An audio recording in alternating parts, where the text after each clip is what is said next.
老师好，同学们好。作文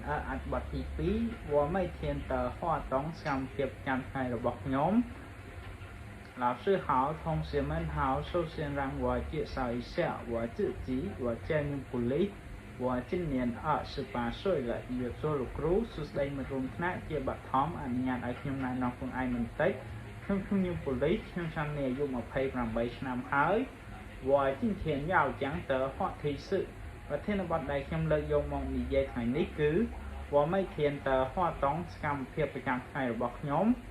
我每天早上5点多起床然后我先铺床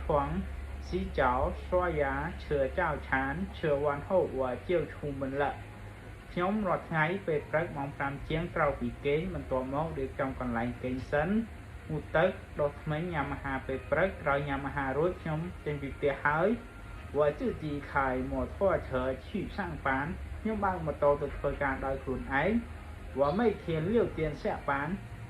ខ្ញុំរាល់ថ្ងៃម៉ោង6ចេញពីធ្វើការ如果没有加班就是点下班បើសិនបើអត់ថែមម៉ោងទេគឺចេញម៉ោង4下班了我就去市场买一点东西然后回家开始做饭做菜到6点了就去学中文ចេញពីធ្វើការហើយខ្ញុំក៏ទៅផ្សារទិញរបស់បន្តិចបន្តួចបន្ទាប់មកត្រឡប់ទៅផ្ទះចាប់ផ្ដើមដើម្បីធ្វើម្ហូបដល់ម៉ោង6ហើយក៏ទៅរៀនភាសាចិន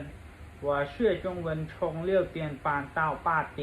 ខ្ញុំរៀនភាសាចិនចាប់ពីម៉ោង6កន្លះដល់ម៉ោង8下课后回到家我先洗澡ក្រោយចេញពីរៀនត្រឡប់ទៅដល់ផ្ទះខ្ញុំងូតទឹកសិន然后吃饭吃完后我洗碗刷牙然后复习下课文បន្ទាប់មកញ៉ាំបាយក្រោយញ៉ាំរួចលាងចានដុសធ្មេញបន្ទាប់មករំលឹកមេរៀនបន្តិច晚上10点我睡觉了ពេលយប់អង្គ10ខ្ញុំគឺគេងហើយ有时候晚1点到11点才睡មានពេលខ្លះយប់បន្តិចដល់ម៉ោង11ទៅគេង这些就是我一整天的活动ទាំងនេះគឺជាសកម្មភាពពេញមួយថ្ងៃរបស់ខ្ញុំ我说完了谢谢老师谢谢大家